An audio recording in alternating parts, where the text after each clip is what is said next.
So Hashmi, I think there are a million podcasts out there. Why should people listen to us? Who are we? Why should they listen to us? Yar, look, I'll be very honest with you guys. Between us, we've read around 1,500 books. So yeah, I know for a fact he's read more non-fiction than I have. Lekin I also know that मैंने ज़्यादा fiction पढ़ी हुई है.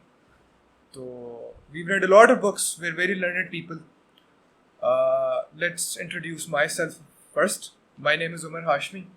I am unemployed. I am an essayist. I am a flaneur. Or I read and I write. That's who I am. And over to you, Uzair. I think when we say we're very learned people, please take that with a bit of salt. We're being slightly ironic as well. Unlike Hashmi, who you can tell is a Pakistani David Foster Wallace, I'm actually employed. I'm a civil servant. I work with the Department of Commerce. I'm currently under training in the Pakistan Institute of Trade and Development. We're both Formanites. We have a bachelor's. I think he has a bachelor's in history. I have a bachelor's in political science, sociology, and philosophy, both from Foreign Christian College University. And what is the topic of conversation today, Hashmi? What are we going to talk about? What is the question that is on your mind? The question is, of course, if you want to boil it down to one word, is post-coloniality. And then you have decoloniality, post-colonialism, decolonialism. And then I think a third very important aspect of it is you have post-colonial, post-modern activism in the 21st century, which of course has various lenses such as feminism, women empowerment, masculinity, capitalism, all these isms. I think I would want you to add air quotes to the term activism, post-colonial activism. Activism. Like we need air quotes around that activism, the operative word being act, that you're always putting on a performance. Or the performance is for a various number of reasons. And of course, for a specific audience as well. Absolutely. Who is you have a certain audience, right? And the audience is, of course. We're not going to tell you guys now. Yes. It's a secret.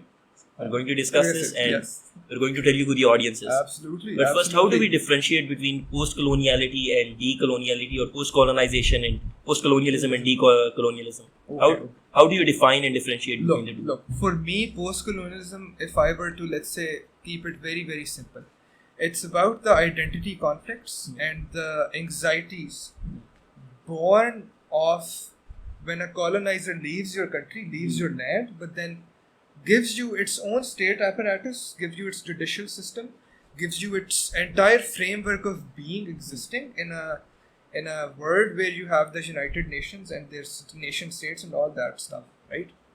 And you have all these things, and your primary idea or primary mode of being is a bit of confusion. You think in a different language than you were born into. Your legal system is, of course, in a language that's not your own. In your constitution, right? All the basic laws of your country are in a language that you don't speak in. So that's one aspect of a nation state that's thrown into confusion from the very, very beginning. And then decoloniality.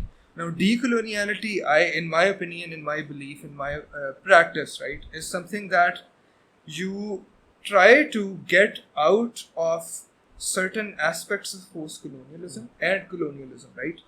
Decolonialism for me would be to somehow divest from certain political structures. Number one being democracy, certain linguistic social structures that you have. You're fascist. Do you want us to divest from democracy? I absolutely do. Democracy, just want to preface that, it's not a natural state of being. It's not something universal at all. It has a specific time and place in history where it's born, and then how it's propagated throughout history, right? And then you have a certain class of people, you have a certain brand of travelers, adventurers who bring forth this idea, codify it, and then try to have it as the highest ideal for modern life, right? So it's not something universal, it's something man-made, and easily it can be unmade. So एक चीज certain social structures हैं decolonial के आपने उससे निकलना है. Number one being, let's say you have a very patriarchal society, but then social structures एक British Western patriarchy का model है, very atomized, very individualistic, and then you have this patriarchy, South Asian, East Asian patriarchy, which is collective society. It's a more communal based living. Honor बहुत important है. आपके जो extended family आपके बारे में सोचिए वो बहुत important है. So decoloniality, I think, is trying to get out of certain political structures, certain colonial structures which we've inherited from the Western mind. और Western mind का mind बोलने का मकसद ये है कि there's layers to it. There's layers of land-based ideas, land-based forms हैं उसकी, and then you have colonization of the mind, of the body, of how you behave in the world, essentially, right? That's the point, right? So, what do you think is the key difference between these two? And then, how do you also bring in the activism part into it? So, first, I think we can define post-colonialism. We can dissect the word post-colonialism. I think post means after. So, whatever comes after colonialism, it's post-colonialism. I think it has something to do with the independence of a number of states in the 1940s and 50s. Various post-colonial states emerged, and they tried to tackle the legacy of colonialism while building on it at the same time. They were trying to build on colonial structures and have a certain degree of autonomy and independence at the same time. So that's post-colonialism. And how I would differentiate between this and decolonization or decolonialism is that decolonization seeks to actively dismantle colonial structures of power, colonial relations of power, and I think there's a fundamental relationship between the two as well. I think post-colonialism was in part a decolonial project as well, but decolonization pushes it one step further. They want to actively rid our society of colonial structures. So in that sense, I think decolonization is an attempt to bring back pre-colonial structures of power. ठीक है. You're saying that decoloniality is an attempt to move toward a pre-colonial structure of power. And now, what are the attempts? What are the structures exactly that decolonization seeks to remove? And what are some of the pre-colonial structures that we might wish to move toward to? I think we have to think about this in two lanes. There's the political lane, where you've already talked about democracy, but there's also the economic lane, where capitalism is very important.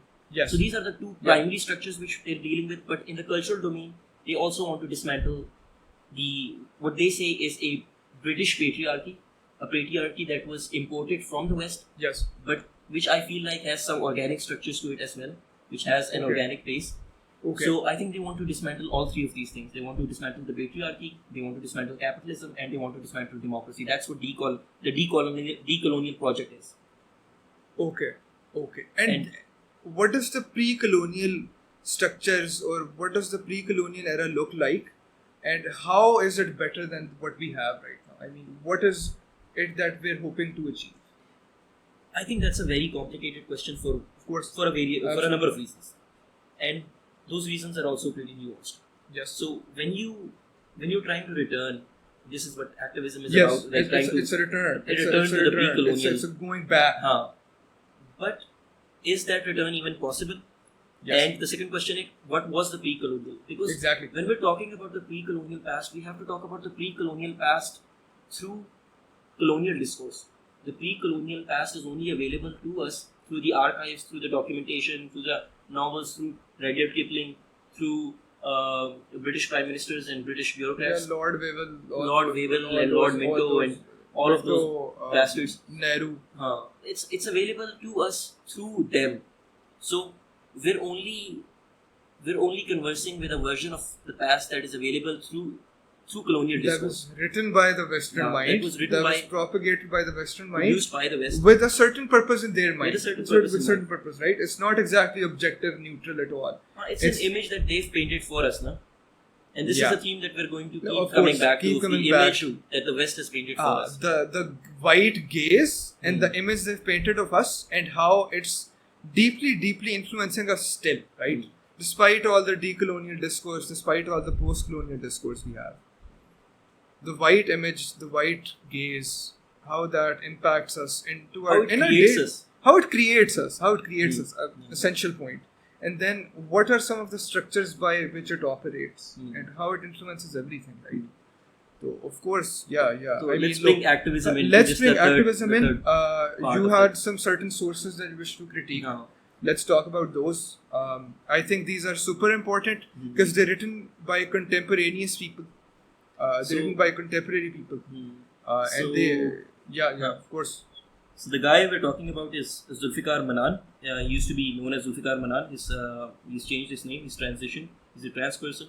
He's transitioned into Zara Zulfiqar Mannan. Yes. He's a graduate of Yale. Yes. I think in literature. Yeah. As far as I know, yeah. So he was based in Lahore. I don't know where he is right now. Probably in Karachi, I'm unsure. Like she did move to Karachi. Let's not misgender. Of course. Person. I mean, that's super important to us. But we might slip a bit, and if I do, I deeply apologize. If he does, I'm unsure. I would apologize as well. I would do apologizing. So the article is titled Treatise on Colonialism, and it was published in the Aleph review, which styles itself as the premier literary magazine of Pakistan. Yes, indeed. So this Yale graduate, he talks about how he returned to Pakistan. And this is an excerpt from the article, and we're going to discuss it in detail. Multiple excerpts from the article. In 2020, I was headed back to Pakistan with a deep desire to prove everyone and everything wrong. As a natural contrarian and proud peer, I must admit that it is the fervor of opposition that has driven me since childhood. So, invigorated and educated in the headquarters of the 21st century ruling class, I was hell-bent on imposing my delusions onto the world. Say that again.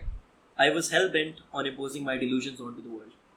Okay. I think we have to give him points for self-awareness. Of course, give her points for self-awareness. My bad. And absolutely, I mean, self-awareness in this day and age, when you're constantly surrounded by selfies and mirrors, you are seeing it yourself. You are seeing yourself, like, and you don't really realize if you're aware of yourself. There's a bit of credentialism in there as well. He's flexing the fact that he went to the headquarters of the 21st century ruling class. Ruling class, right? Did you go to the headquarters of the 21st century I did not. I mean, I tried to. I mean, I'll be honest. I tried to. I did. I also got in. But I just didn't go. We couldn't afford to. We couldn't afford to. Or then I put it to, I despise those people. But I don't actually. So, I think where we have to focus on is the fact that he's coming back to Pakistan after she went to Yale. Again, my bad. She's coming back to Pakistan after she went to Yale. Yeah. And I feel like when people come back to Pakistan after studying at an Ivy League uni or even like a good state uni, there's a certain degree of ihsan. You see, okay. I'm coming back to Pakistan. I'm trying to save you guys. मैं आप लोगों पे एक एहसान कर रहा हूँ कि I'm coming back to Pakistan. मैंने ये बहुत ज़्यादा फील किया लोगों में. Of course, सब में देखा है. पाकिस्तान वापस आके मैं एक एहसान कर रहा हूँ. हाँ. और उसका रीजन पीछे शायद ये भी हो कि यार उधर नौकरी नहीं मिली. उधर सेटल नहीं हो पाए तो मैं अब एहसान उधर शायद लोग compete नहीं कर पाए. It's a very competitive market ना. Of course, it's a very common phenomenon. Very common. तो लेकिन फिर यहाँ पे आके हम पे एहसान चलो वो हम ब्राउन बच्चों को सेव करने के लिए आ गए हैं. So and he realizes this, so he talks about it आगे जाके. My greatest saboteur remains that innate feeling I identified around the time I was 6 years old. I want to save the world. I want to be the one to save the world. I think this is a thread within all post-colonial feminist activism. Yes. You know the kind of people I'm talking about. Indeed. They have a certain savior complex. They want to save the world. They want to be the ones to save the world. Absolutely. Or I think one aspect of saving the world is it's a meta narrative. The systems they purport to put forward, they think that will save the world. Now they're very totalizing structures. Marxism is a meta narrative. It has been tried in certain countries, absolutely failed. Cuba, failure. Certain African countries, failure. You have China, which they say is communist. It's not communist at all. It's not Marxist at all. It's super capitalist. It's ultra capitalist. Absolutely. It's a very hyper specific and hyper successful form of capitalism, by the way. I mean, if the West defines or builds capitalism, the Chinese have perfected it. And then you have other countries जिसमें communism fail हो गया और अब वो कहते हैं कि नहीं communism इस तरह का system है like other totalizing structures कि वो काम ही तब करेगा जब उसको सारी दुनिया follow करेगी ना तो world revolution essentially, right?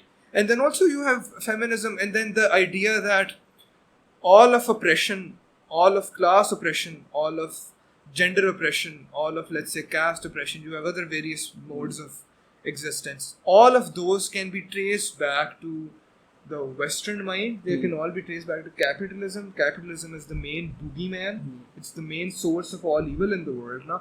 So, जो वो कहते हैं कि we want to save the world. Na? And then the structures they get into, the ideologies they like, and they try to propagate, right? Very individualistically, very atomistically. They somehow are totalizing meta-narratives.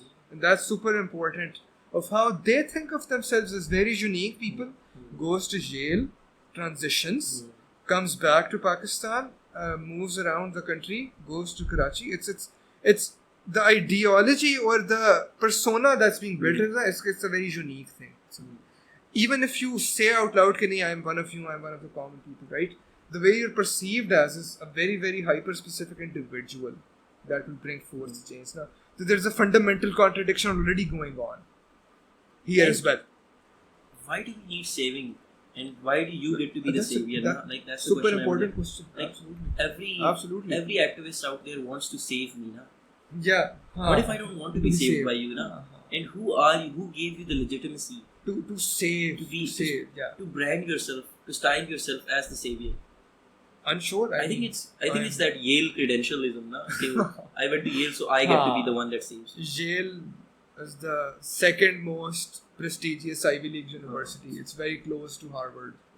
I think Bush went to Yale. Bush went to Yale. That should tell you something. Bush probably went to Yale. Yeah. The problem I have with, the reason we're talking about this particular person, Zara Zulfiqar Mannan, is that she represents not just herself, but she's an archetype. She's an archetype that's pretty common within modern society, and I think it's a very popular archetype. Lots of women want to embody this archetype. The archetype of the image of the post-colonial intellectual. Everybody wants to be the voice of the subaltern. This is absolutely. I think it's women's favorite word Can right the subaltern speak, right? Can the subaltern speak? Yeah. No, they can't. I can speak for the subaltern. And women love to speak for the subaltern. There's a certain type of woman intellectual who loves to speak on behalf of all of us. Who are the subaltern, the voiceless. True. I mean, look, most of my compatriots and most of my colleagues and most of my co-students in university belong to that category of women. And even if they didn't, they did sort of tend to develop this tendency after, let's say, 2 or 3 years inside university, because you had a whole environment of this ideology, this aura that the women intellectual had. Let's go back, thoda se this inspired the Audre Lorde, Bell Hooks, Judith Butler, absolutely evil. I don't want to be judgmental, like, I do think it's a bit evil. I think it's a bit evil what she's done. I think so as well. I think she had a genuine agenda in mind.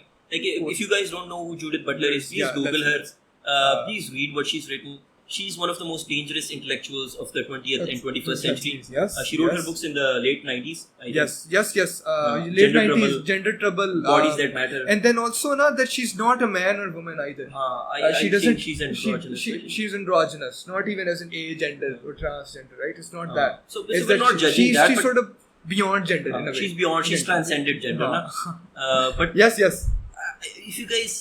If you guys have heard about the LGBTQ narrative and the meta-narrative that's become really famous, I think it can be traced back to the writings of Judith Butler, but we're going off on a tangent here. Returning to activism, particularly within Pakistan. Yeah. Why should they not be the voice of the subaltern? Why are we making fun of them?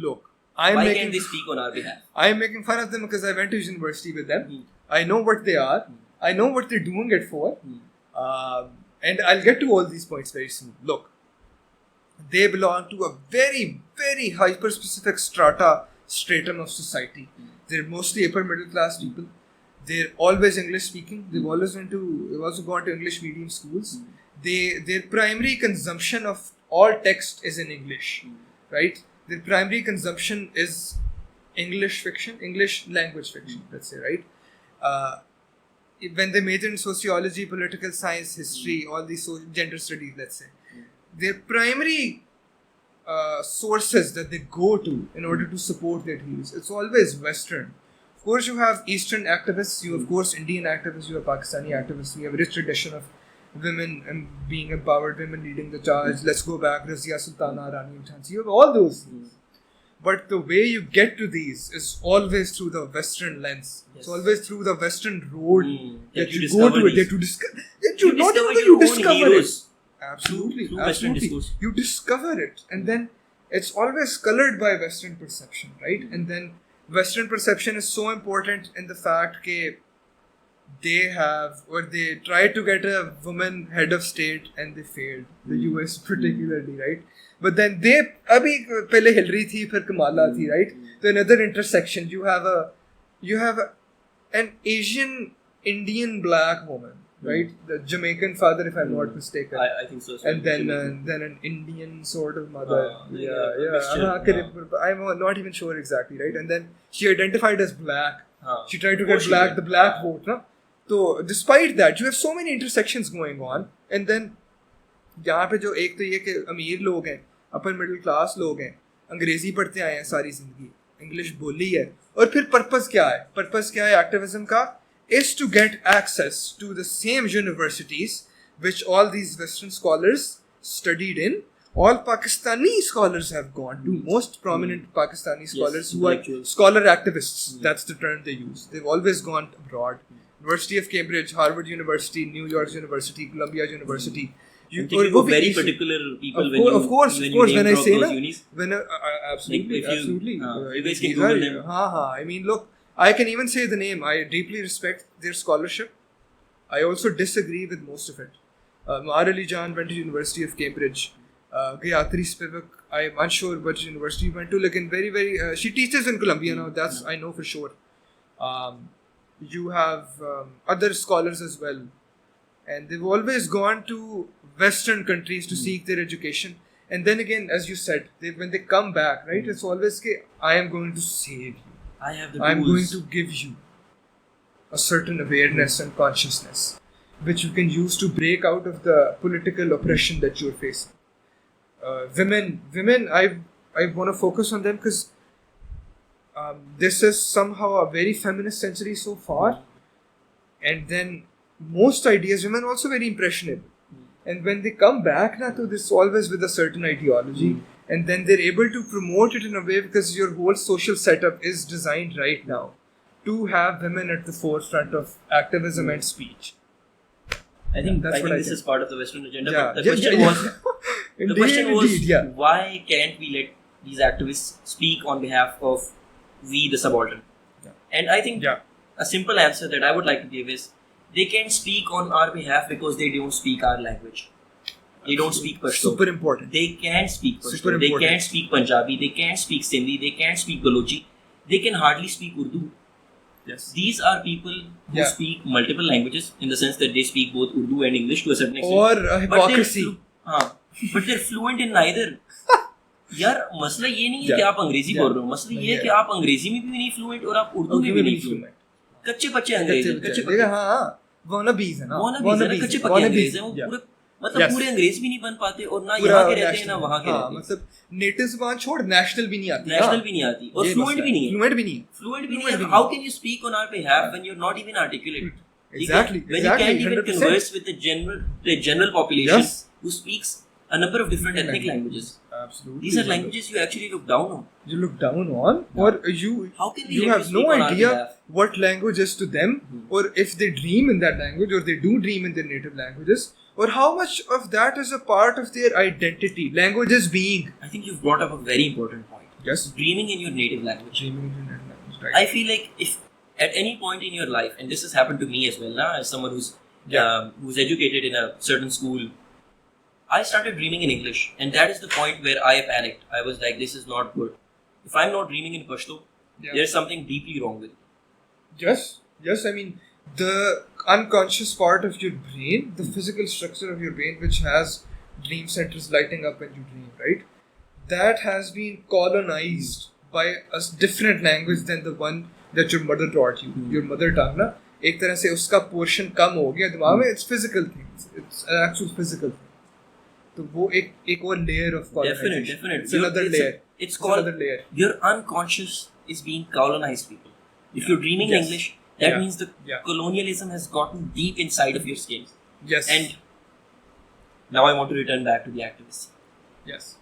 They want to speak on our behalf, but who Yeah. do they want to speak to? Two. That's Absolutely. a very important. Super Who is important their question. audience? Who's the audience? Who is the audience? Look, man. The audience is the same people they want to decolonize from. They want to The audience decolonize from. You're speaking to them in their language, in their manner of speech, in their modes of thought, in their frameworks, in their narratives, to get away from them. It is their attention they want at the end of the day. Absolutely. That's the audience. It's the white gaze, right? So white gaze. Want to get away from the white gaze while looking at yourself through the same gaze that they gave you. Right? So, it's like, yaar, wo Gatsby line aa gayi hai. So, born back ceaselessly into the past. So, you're moving against the current. And you somehow also like that. You might not believe it consciously, like you like that. You like the vibe. You love that. That's what you're going for. I feel like the image of the post-colonial intellectual was manufactured by the West for the Orient, for the East, for the global South. Indeed, it did. I want all of you to think about colonialism on multiple levels. The words I'm using, global South, East, Orient, these are words that the West has given us. The Western mind came up with them and then it propagated. So we're talking about ourselves Yes. through Western discourse, through Western terminology. Absolutely. And I think that's a level of colonialism that goes deep, that cuts deep. Yes, indeed. And it cuts even deeper when we come to the post-colonial intellectual, because I feel like the image of the post-colonial intellectual, it's an image that they've manufactured, that we've accepted, we love, and that we reflect back onto them. Yes, absolutely. I mean, look, यार इससे मैं थोड़ी सी एक और tangent में निकाल लूँगा. Western discourse में और वेस्टर्न सोसाइटी स्ट्रक्चर क्लास में ना सेलिब्रिटी वर्शिप है, right? Look, I can absolutely despise white people in my activism. White people are evil. White people in the abstract, right? But then, what I consume, white music, I absolutely love Dana Del Rey. I know. Dana Dal Rey. Sahi hai. My favorite singer is Dana Del Rey. My favorite actor is Timothée Chalamet. Then again, white guy, very handsome, long hair, black guy. I wish I could look like him. Maybe I would sometime later on. Let's hope I do. उसके बाद music आपका white है, आपके actors white हैं, books white हैं. मेरा favourite author is Don DeLillo, absolutely white का Italian American. I am swimming in whiteness. All of us are. I speak the language, I consume it, I listen to it, I listen to music in it, I talk to my friends in it. मेरी non-fiction reading of, let's say, the Palestine issue is in English.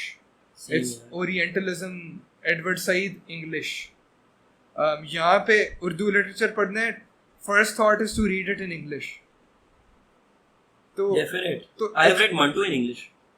Same dog, same. मतलब I barely read maybe 5 or 6 stories. This is because we the yes, people who are hosting this podcast right now. Post-colonialism are in part colonized individuals. I am but colonized. we're willing to put our cards on the table, people. That's what the activist isn't willing to do. Isn't doing. Who's it doing for? It's to get into the universities. It's to get the Fulbright. It's to get the PhD there. It's to get access to the imperial core. Imperial core, na? Yes. They want to penetrate the imperial core. Yes. Now this brings us to the first line of the article. We were talking about yes, the article. Indeed. Super important. Read it or listen to it very carefully. We might even post links in the description. Yes, we will. So the last line is... First line. The first line. Apologies. The first line is, I have begun chartering my way to schizophrenia. I think bang on. I'm sorry for that. I think I would disagree with a part of it, because I don't think you've begun chartering your way to schizophrenia. I think you were already there. Yes. You'd arrived at schizophrenia long time ago. Long time ago. Long time ago. Now you're self-aware enough to start realizing that you might be schizophrenic. And that somehow also discounts everything you've said. Schizophrenia is primarily that you're not exactly in control of your thoughts, actions, right? It's some voices in your head, it's some certain subliminal suggestions to you going on. So how much of that is your own being, right? And then, whiteness is a form of schizophrenia, let's say. Whiteness imported from them into the brown brain. What about... Maybe it's a form of schizophrenia. What about queer ideology? Queer ideology. Yeah, of course. Absolutely. That might be an extension of the same argument. Exactly, right.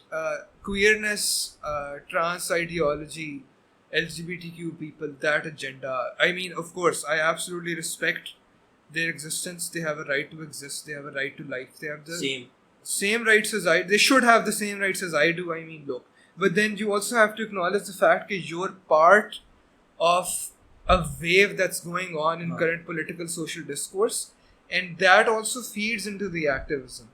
I've known quite a few people who have gone on to study gender studies, who've gone on to study feminist politics and feminist activism, and always in the Western countries, right? And then you also have certain scholarships that are for women only. Women only scholarships. The Falak Sufi scholarship in NYU, that's a very famous one.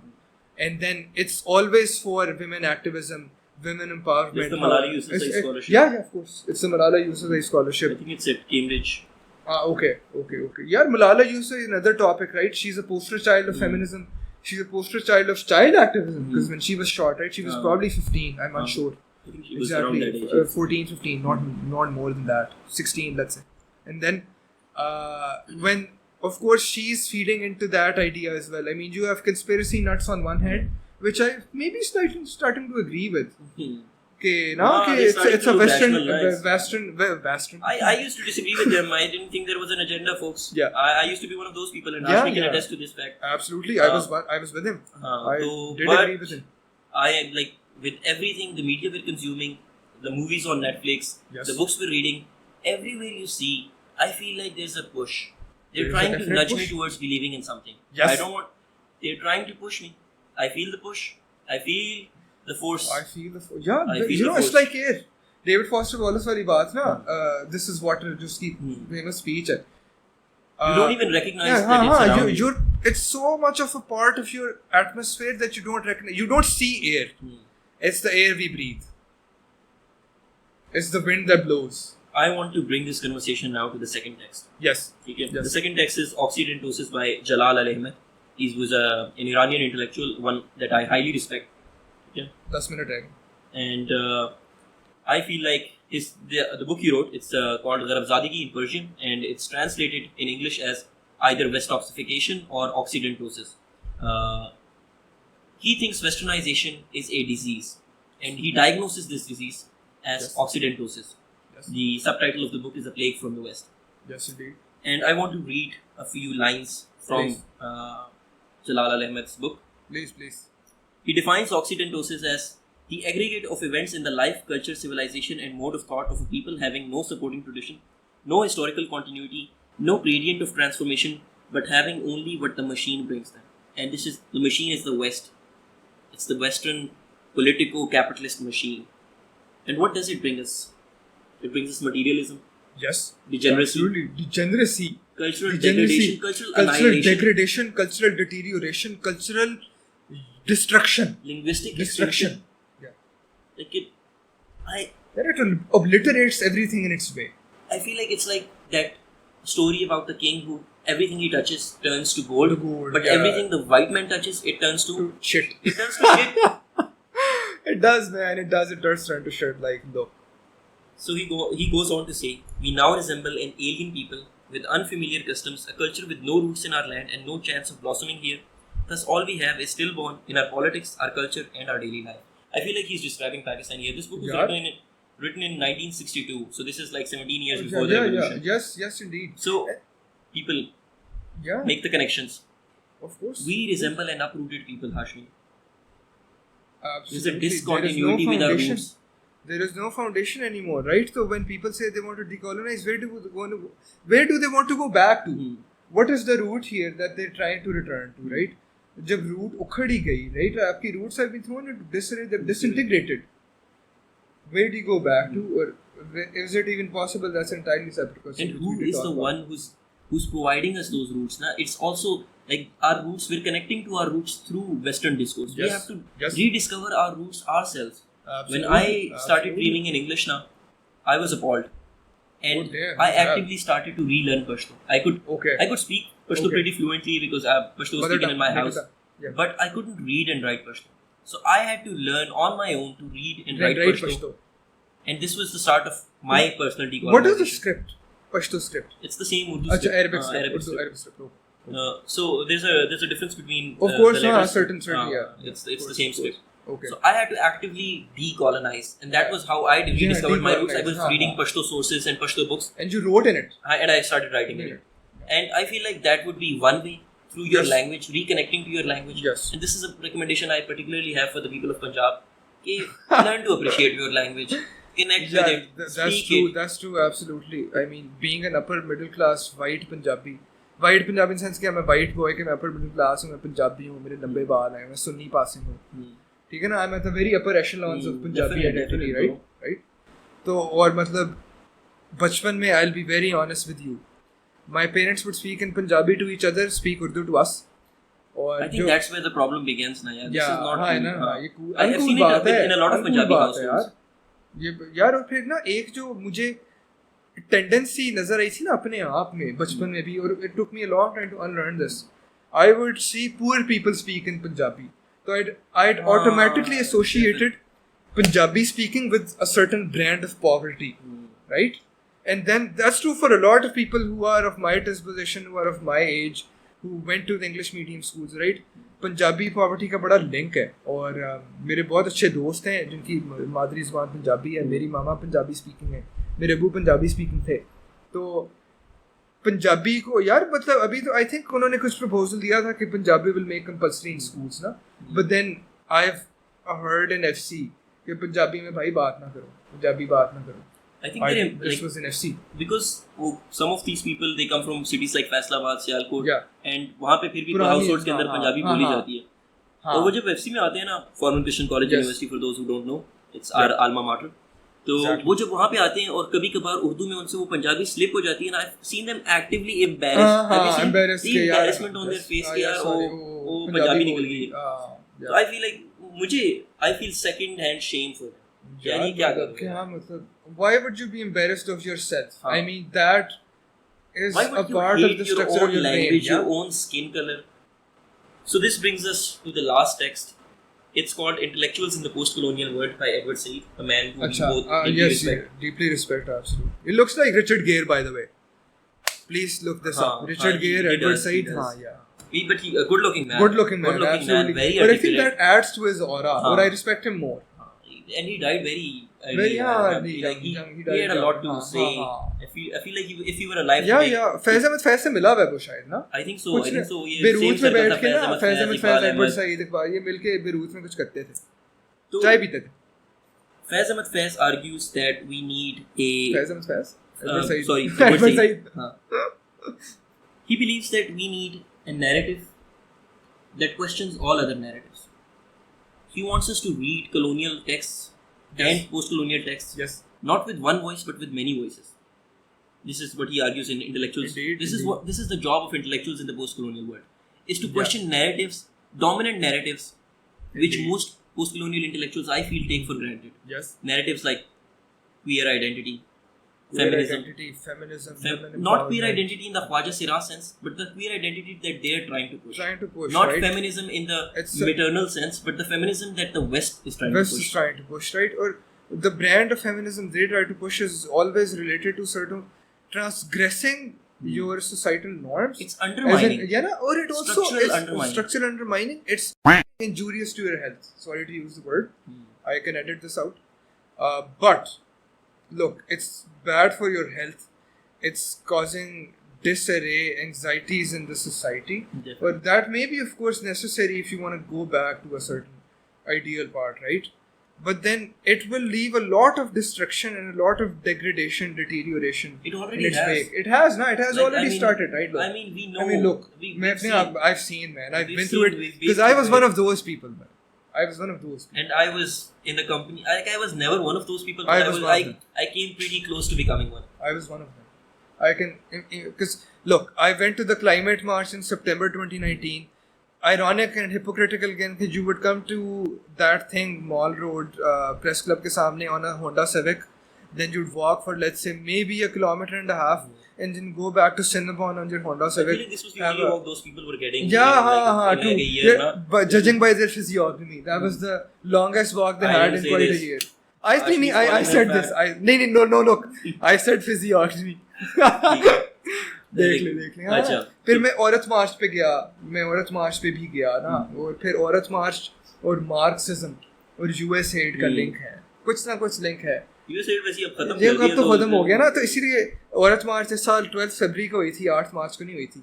Usually 8 मार्च एक ही दिन था, रमजान था, लेकिन एक दिन ये भी था कि ट्रम्प आया तो यूएस एड की फंडिंग कुछ जरूर कटी है। और फिर then you have various intra Aurat March conflicts, right? हां definitely Karachi Aurat March is slightly different, Lahore Aurat March is slightly different. These people they all hate each other ना, everybody wants to be the leader, everybody wants to be the voice of the subaltern in fighting बहुत ज्यादा है भाई। तो और plus थोड़ा सा ना वो ईगो भी सबके बड़े होते हैं, सारे नार्सिसिस्टिक किस्म के लोग होते हैं। मैं भी हूँ, वो तो एक कॉमनली नोन फैक्ट है जो हमें जानते हैं, उनको पता है कि, लेकिन एक होता है कि यार थोड़ा सा सेल्फ अफेयर किस्म की सेल्फ ऑब्सेशन, एक होता है कि जो है ना बिल्कुल आपको पता ही नहीं है कि यार मैं क्या कर रहा हूँ, किस मेटाफिजिकल बिलीफ्स के साथ ऑपरेट कर रहा हूँ। फिर let's end this on the note के recommendations. We're running out of time, so we're going to recommend books. Let's do 3 books. Let's do 3 books each. 3 books each. Fit. So you can start. What books would you recommend that our listeners actually? अब मेरे दिमाग में ना, अब मैं थोड़ा सा self reflective भी हो रहा हूँ। David Foster Wallace, he gave a commencement speech to Kenyan College in 2005. That's a commencement address. It's called "This Is Water." It's an absolutely wonderful speech. It will speak to a lot of you who will listen to this.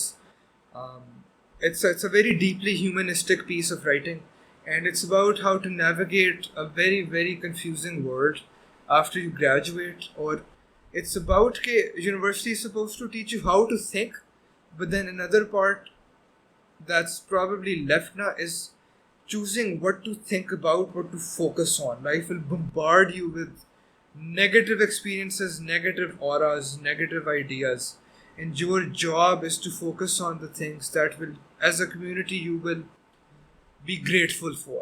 Absolutely wonderful speech. It's मेरा link of course YouTube में share कर दूँगा description में.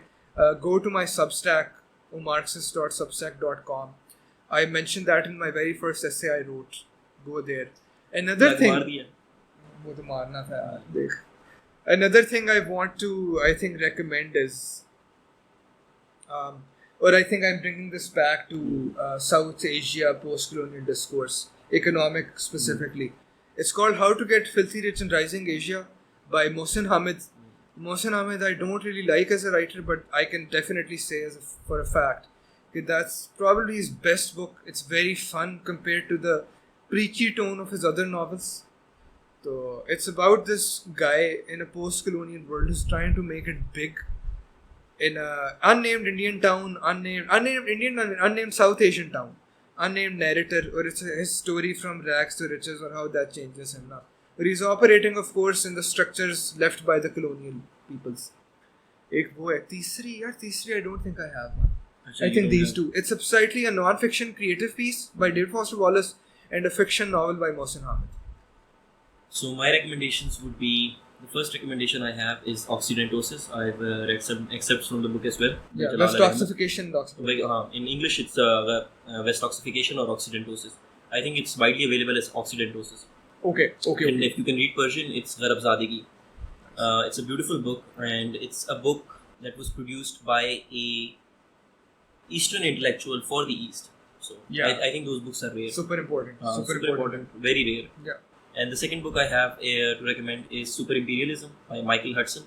I think the question of the dollar has come up again. Indeed. China dollar, trade wars, de-dollarize and economic capitalism. So if you really capitalism. want to understand how the global economy functions, how the US is at the center of the global economy, and why it's an imperialistic system. It's a system built on extraction. Yes. You have to read Superimperialism by Michael Hudson. It's a classic, and it's relevant Right to now, the world we're living in. Yes. The third is a short story by my favorite author, Jorge Luis Borges. It's called The Garden of 14 Paths. It's a beautiful short story.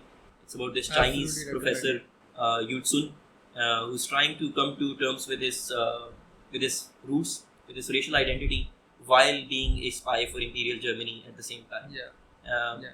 An absolute classic. So please go read these. Go read Umar's recommendation. And try to think critically and engage with the world, not through one voice but through multiple voices, as Edward Said recommends. Absolutely. I think let's thank on a hopeful note. Let's end on a thankful note, right? I think that's good. I mean, we're absolutely grateful that we're able to do this, and we're absolutely grateful to you guys if you get to the end. I wish you guys decolonization if you want it. I wish you guys whiteness if you want it. As long as you're true to it, I think we'll be fine. I only wish you decolonization. I'm all against whiteness. So with that, let's end it. Thanks, man. Thanks, man. Always an honor. Wonderful. Absolutely.